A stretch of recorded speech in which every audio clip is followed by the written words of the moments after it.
Welcome to our deep dive. We're going to be exploring the idea of the New World Order.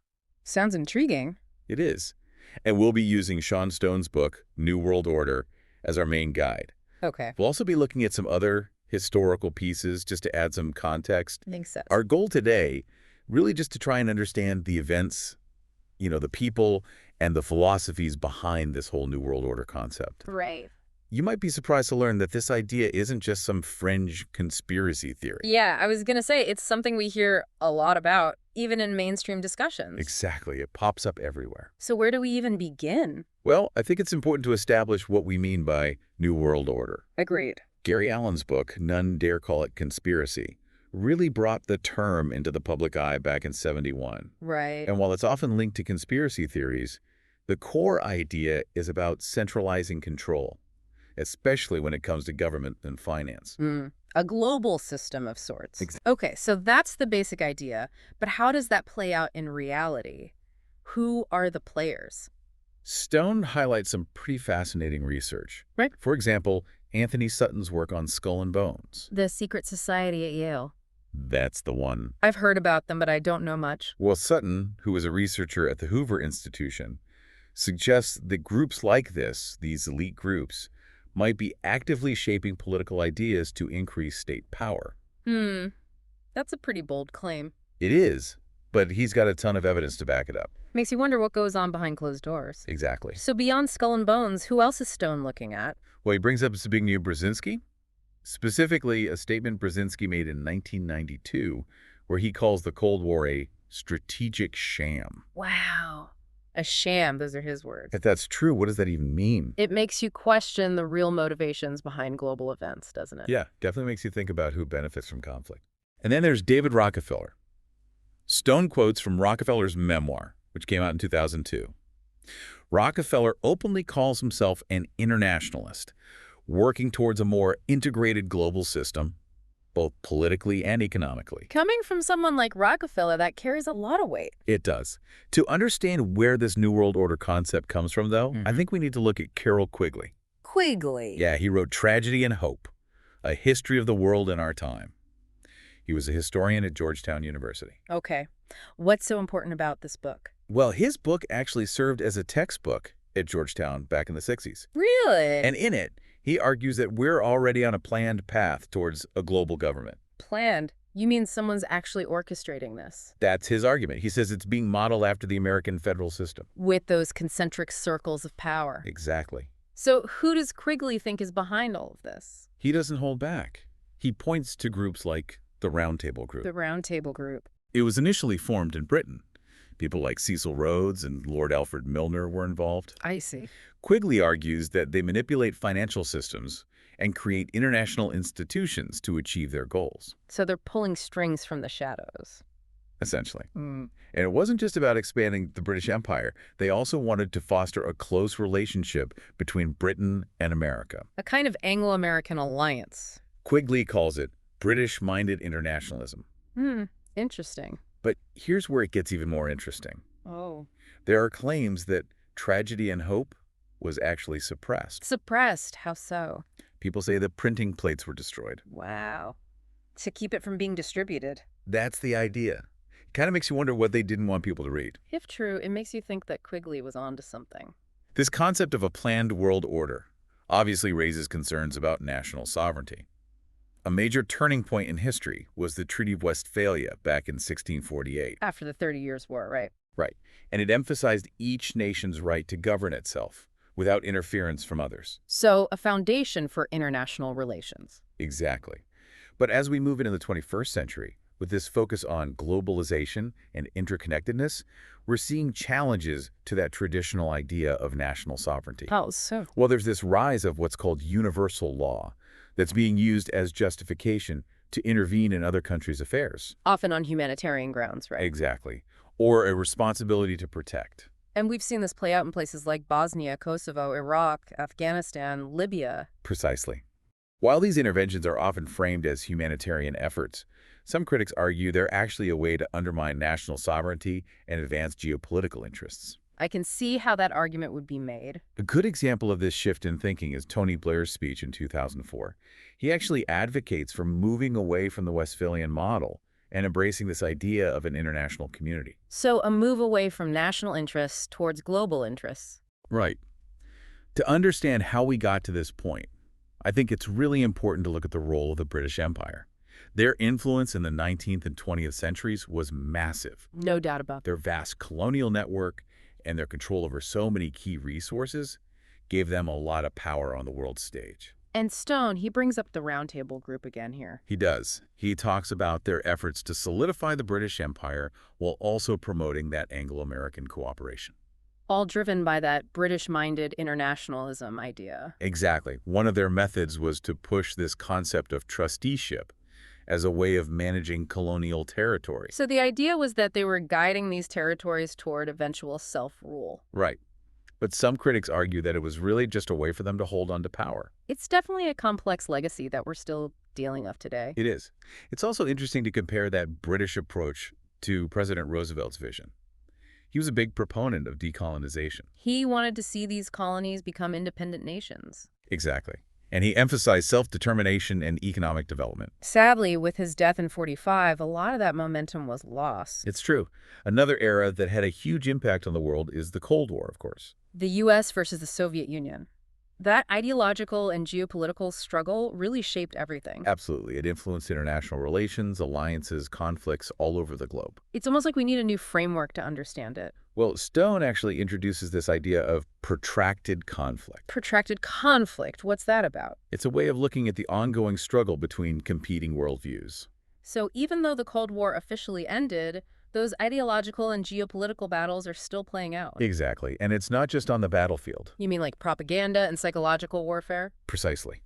The Cold War saw a huge increase in the use of those tactics to shape public opinion and influence policy. Both sides were heavily invested in that. Absolutely. Stone points to institutions like the CIA and various private foundations as being key players in those efforts. It's a reminder that information is power, and it can be used in many ways. It can. He even talks about W.Y. Elliott, a Harvard professor who advised several presidents. What did Eliot have to say? Well, he argued that McCarthyism, with its overt anti-communist rhetoric, was actually ineffective.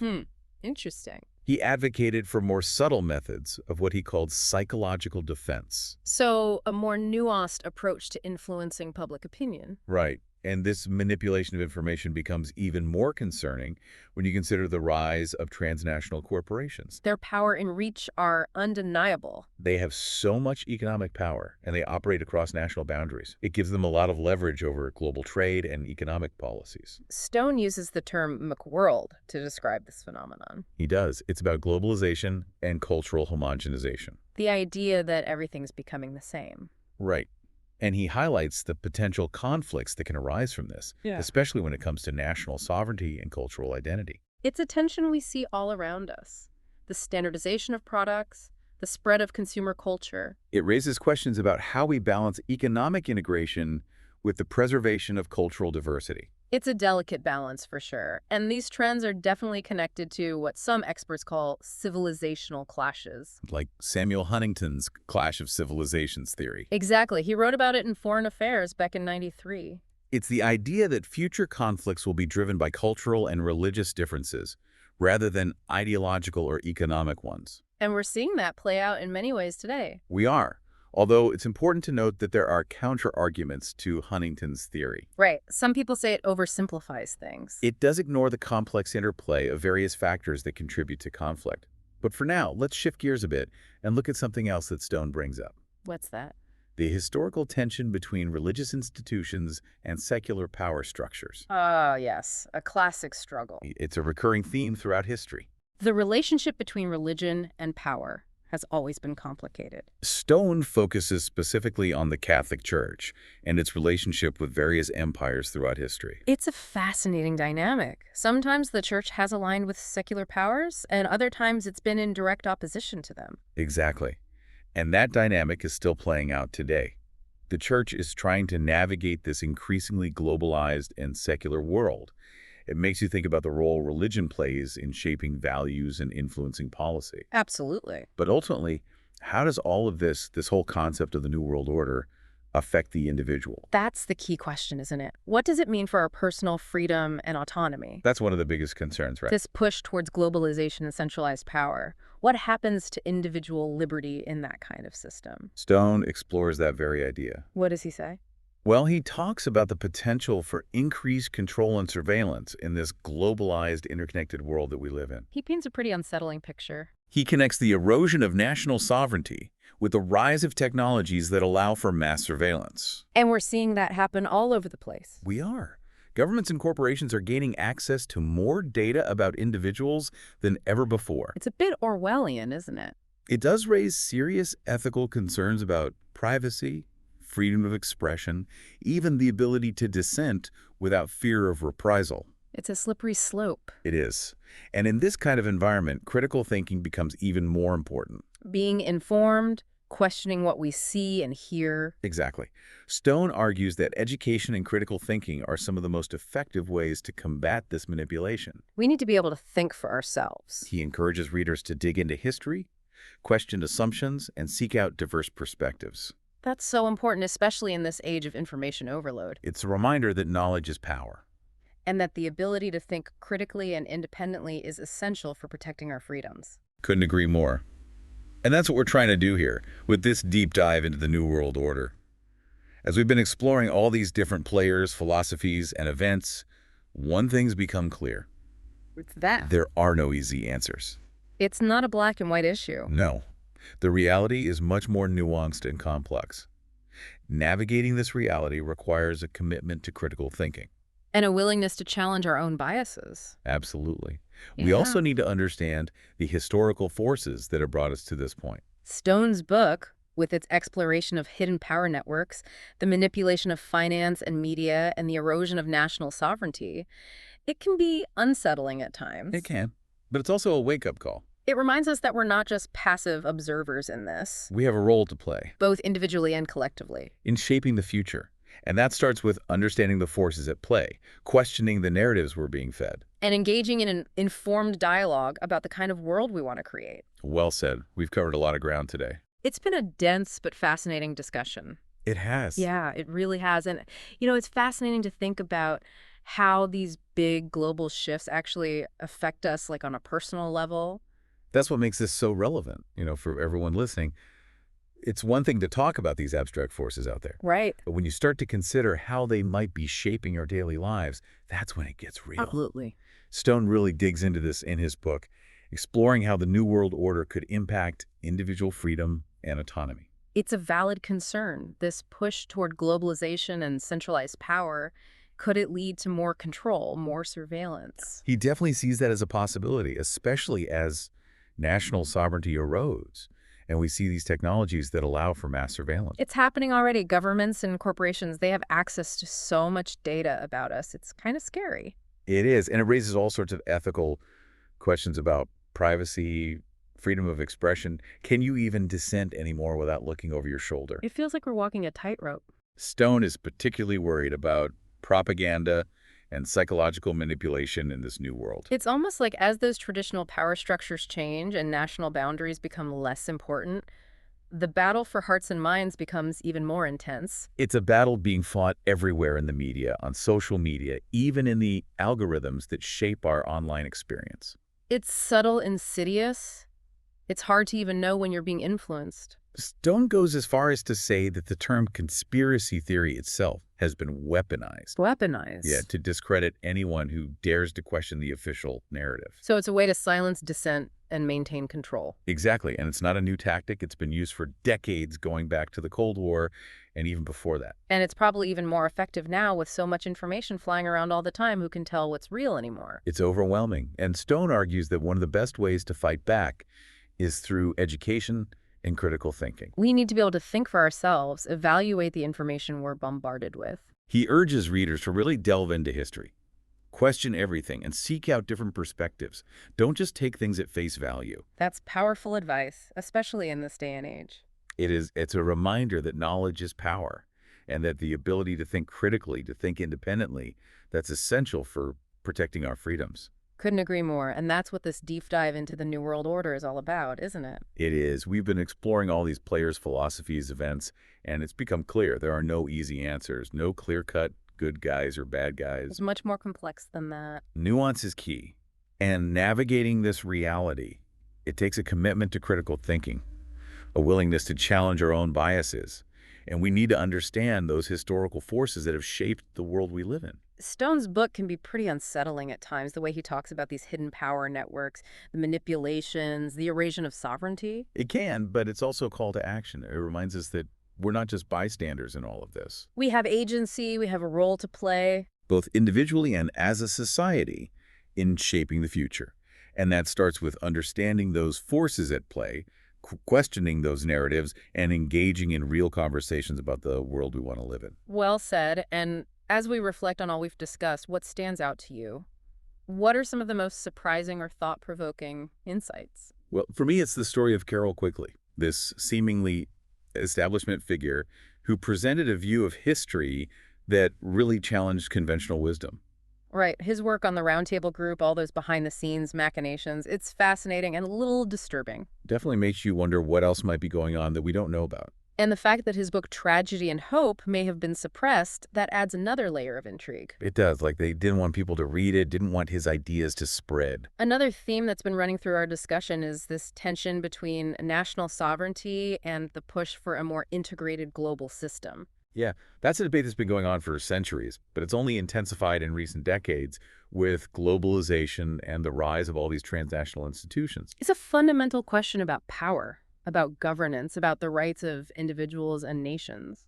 On the one hand, global cooperation has the potential to solve problems that no single nation can tackle on its own. Right. Climate change, pandemics, global poverty. But on the other hand, there's the risk of losing local control and concentrating power in the hands of a global elite. It's a tough balance to strike. For sure. And then there's the whole issue of propaganda and psychological warfare, how they're used to shape public opinion and influence policy. Stone really shines a light on that. It's a sobering reminder to be critical consumers of information, especially in this age of social media and the 24-hour news cycle. Absolutely, we're bombarded with information from all sides. It's hard to know what to believe. Developing those critical thinking skills has never been more important. Stone's book provides a framework for understanding all of this, and it challenges us to think critically about the world we live in. It's a call to awareness, a call to action.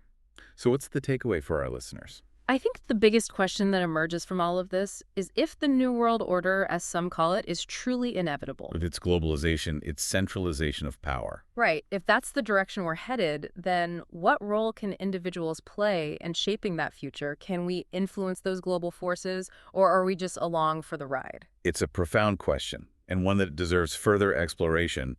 If we accept the premise that these large-scale forces are at play, then understanding how we as individuals can make choices, participate, and maybe even influence the course of events becomes even more crucial. It's a challenge that demands critical thinking courage and a willingness to grapple with the complex issues of our time. Well said. I encourage all of our listeners to continue exploring these ideas, to read the sources we've discussed, to seek out other perspectives, and to engage in thoughtful conversations about the world we want to create. It's an ongoing journey of discovery and understanding, one that requires a healthy dose of skepticism and a willingness to challenge conventional wisdom. We need to ask the tough questions. Seek out those alternative viewpoints and have those difficult conversations. Exactly. Thank you for joining us on this deep dive into the New World Order. It's been a pleasure exploring these ideas with you. It has been a fascinating exploration for sure. And I think this whole New World Order idea, with all its layers, is something we need to keep thinking about. Yeah, it's not a topic you can just unpack in an hour or two. Exactly. There's so much more to explore. And I think it's a lens through which we can view history, current events, even our own place in the world. It makes you question everything, the structures of power, how ideas are spread, the choices we make every day. And I hope our listeners feel empowered to do their own deep dive into all of this. Read those sources we mentioned, seek out different viewpoints, have those conversations. Because ultimately, understanding this idea of a new world order, whether we use that term or not, it's about understanding the forces that shape our lives. The forces that shape our future. Well said. Thank you for joining us on this deep dive into the New World Order. It's been a pleasure exploring these ideas with you.